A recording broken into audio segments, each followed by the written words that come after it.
Bonjour, depuis avril 2013, nous donnons la parole aux candidats des élections municipales de 2014 afin de découvrir leur programme électoral et les différences qui les caractérisent. Nous donnons également la parole aux candidats non tête de liste connus. Voici l'interview de Sandra Torres, enregistrée le mardi 11 mars 2014 à la Seine-sur-Mer, dans le Var.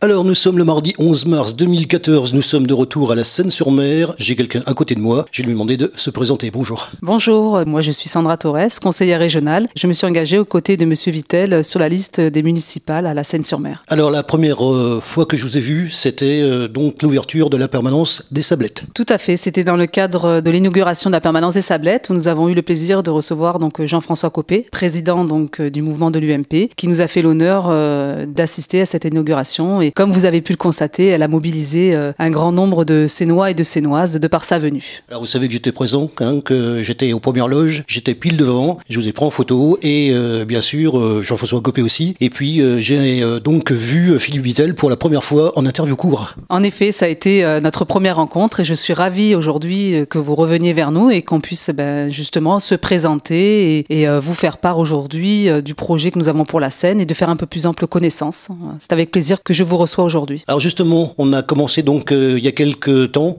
c'est pas si vieux que ça d'ailleurs, avec Nathalie Biquet. Et puis 48 heures plus tard, Philippe Vittel, vous avez vu le résultat, vous avez vu les sujets. Qu'est-ce que vous en avez pensé? Écoutez, je trouve que dans la démarche, ce que vous proposez en termes de communication pour que les candidats puissent s'exprimer sur leur projet, j'ai trouvé très intéressant, la formule très intéressante. Je vous remercie de la reproduire aujourd'hui. Donc Monsieur Philippe Vittel et Madame Biquet ont largement, à mon sens, expliqué notre programme. D'ailleurs, programme qui va être distribué d'ici la fin de semaine dans les boîtes aux lettres et qui sera également disponible sur Internet. Moi, ce que je vous propose aujourd'hui, c'est de vous expliquer un peu qui je suis, quel est mon parcours et pourquoi j'ai choisi de m'engager en politique, particulièrement dans la ville de la Seine-sur-Mer. On est absolument d'accord. Alors, d'une part, je tiens à dire que ça vous permet de vous présenter parce que figurez-vous qu'il y a des gens qu'on connaît, il y a des gens qu'on connaît pas et puis je vous le dis, puisque vous le savez, c'est pas un secret de vous le dire que je viens de la radio, on a toujours un nouveau public dans des émissions. Voilà, donc faut pas avoir peur de se répéter, il y a aucun souci là-dessus. Alors donc, on va vous demander qui vous êtes, d'où vous venez. Alors, présentez-vous. Écoutez, avec plaisir. C'est avec plaisir que je vais me présenter à vous et aux Sénois et aux Sénoises qui ne me connaissent pas. Donc, je suis Sandra Torres, je suis mariée, j'ai 2 enfants, 2 charmantes filles de 9 et 12 ans. J'ai une activité professionnelle. Je suis directrice développement d'une entreprise de transport sanitaire sur la Seine-sur-Mer qui représente aujourd'hui 130 salariés, donc avec un gérant sénois à sa tête. J'ai une activité professionnelle, mais j'ai également une activité d'élu. Donc depuis 2008, je suis engagée donc pour le mouvement de l'UMP à la Seine-sur-Mer. J'ai tenu pendant plus de 6 ans une permanence afin d'accueillir tous les Sénois qui souhaitent avoir des renseignements sur notre mouvement. On a pu les recevoir à travers une permanence qui était à la place Martel-Esprit quotidiennement. En 2010, j'ai été élue sur la liste d'Hubert Falco en tant que donc conseillère régionale. J'ai fait le choix de siéger dans 2 commissions qui sont donc la commission formation professionnelle et apprentissage. Alors pourquoi le choix de la formation professionnelle et apprentissage? À la Seine, nous avons de très beaux établissements, je pense particulièrement à l'IPFM. Et à mon sens, il me semblait important de valoriser donc cet outil, de pouvoir y entrer, de pouvoir y être force de proposition. Et aujourd'hui, comme vous avez pu le constater au vu des dires de Monsieur Vittel, on a tout à faire dans cet établissement. C'est un véritable bijou. Il peut permettre à de nombreux Sénoises et Sénoises d'avoir une formation qui contribuerait à développer l'emploi sur notre commune. Il faut que l'offre soit adaptée à la demande. Et de par mon positionnement de conseillère régionale et du fait que je siège à la formation professionnelle apprentissage, on peut arriver justement à réaliser des formations qui correspondent vraiment aux besoins du territoire sénois et voire du territoire départemental voire régional. Je siège donc dans la commission formation professionnelle apprentissage. Et j'ai donc également choisi de siéger dans la commission agriculture, forêt, pêche, mer et littoral pour les raisons donc qui sont les mêmes. La Seine-sur-Mer, son littoral, c'est 27 km de côte, tant d'atouts qui ne sont pas exploités aujourd'hui et pour lesquels, à travers mon mandat de conseiller régional, j'ai depuis maintenant de nombreuses années œuvré à ce que on puisse utiliser à bon escient et surtout développer tous ces atouts que nous avons sur le littoral. Donc ça, c'est pour mon mandat de conseiller régional. Bien entendu, pendant 6 ans, on a eu des élections successives qui ont donc été les européennes, également les élections cantonales où j'ai été donc candidate sur le canton nord de la Seine-sur-Mer. Ensuite, nous avons eu bien sûr les élections régionales dans lesquelles j'ai été élue et ensuite les élections bien sûr présidentielles. Quand je vous parle d'élections, ça veut dire représenter représenter le mouvement, tenir des bureaux de vote, avoir suivi des résultats, accompagner les militants, être force de proposition, défendre nos idées. Donc pendant plus de 6 ans, j'ai œuvré à la Seine, auprès des Sénois, sur le terrain, chaque jour. Notre permanence était ouverte du mardi au samedi matin. Chaque samedi depuis 6 ans, j'étais présente sur le terrain aux côtés des Sénois. Très bien, alors ça c'était donc avant, et maintenant j'ai envie de vous dire. Et maintenant, j'attends ce moment depuis plus de 6 ans. Les élections municipales à la Seine, ça a été le début de mon combat. Je me suis engagée en politique pour défendre justement les intérêts de la Seine et des Sénois, pour défendre mon intérêt aussi en tant que Sénoise. Quand monsieur Philippe Vitel a été investi par l'UMP, on s'est rencontrés. Je connaissais très bien Philippe, étant secrétaire départemental de l'UMP, conseiller général et député du Var, on se connaissait. J'avais simplement besoin de le rencontrer pour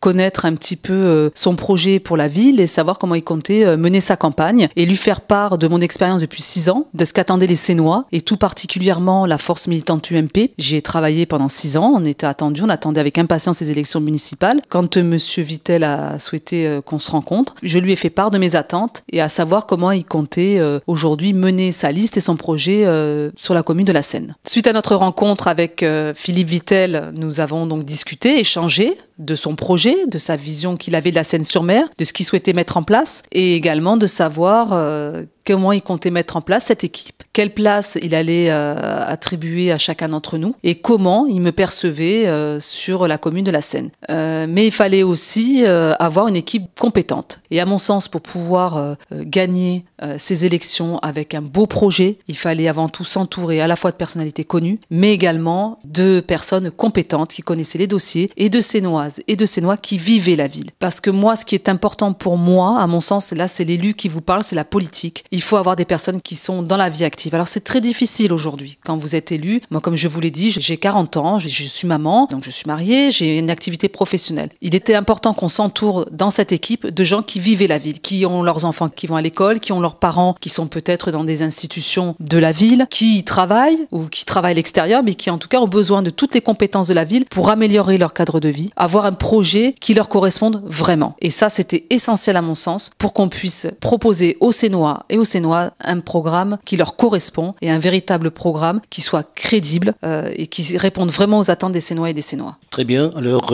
quand on regarde justement la liste de Philippe Vitel, vous êtes en numéro 3. Je suis donc en numéro 3. J'accompagnerai donc Philippe sur tout ce qui est le projet, sur tout ce qui est social.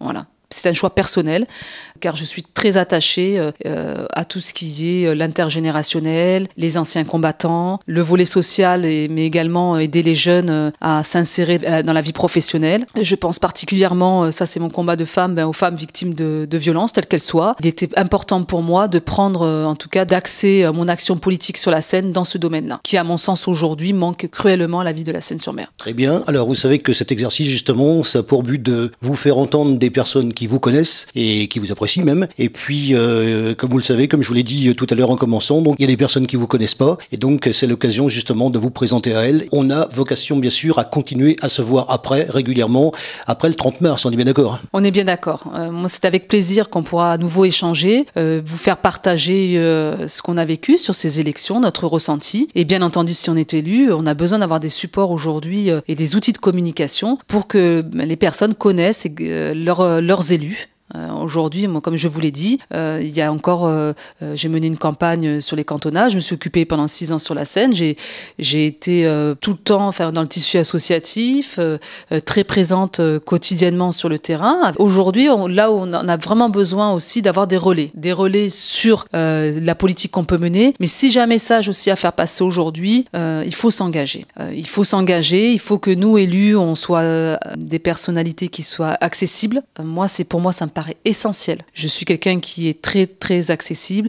Je suis une femme d'action, donc je fais, alors avec mes moyens, moi je suis élue conseillère régionale, ça m'arrive des fois de demander des interventions pour des places en crèche, c'est pas du tout ma compétence, mais on peut y arriver avec du bouche à oreille, en essayant d'aller un petit peu taper aux portes des différentes structures pour expliquer qu'il y a des problématiques, donc on essaie de trouver des solutions, donc ça m'arrive d'intervenir un petit peu sur tous les points de vue et surtout d'écouter les gens, d'écouter, qu'ils puissent passer la porte et avoir tous les renseignements ou en tout cas une écoute l'écoute et qu'on essaie de trouver des solutions. Moi, mon message, c'est ce qu'on fera après le 30 mars, à travers le bel outil qu'aujourd'hui vous avez mis en place et qui, à mon sens, a toute sa place aujourd'hui dans notre collectivité sur la ville de la Seine-sur-Mer, c'est de dire engagez-vous. Aujourd'hui, on a vraiment besoin de prendre les choses en main, même si je sais que beaucoup de personnes sont déçues de la politique. Moi, je suis disponible, joignable pour échanger, pour en discuter. Et à travers une élection locale, on peut faire bouger les choses. Et moi, je peux vous assurer qu'à travers notre projet, aujourd'hui, tous les Sénois et les Sénoises trouveront une équipe de compétences, des adjoints de quartier qui seront présents sur le terrain, qui seront disponibles, qui pourront justement échanger sur ce que eux ils verraient et développer dans leur ville et quels atouts ils souhaiteraient mettre en place. Donc mon message aujourd'hui, je vous donne rendez-vous après 30 mars. On se fera des points réguliers et j'ai aucun doute sur le fait que les Sénois attendront avec plaisir ce rendez-vous sur la vie locale et sur ce que l'équipe de Philippe Vitel aura mis en place. Alors justement, on va peut-être conclure là-dessus. Vous me dites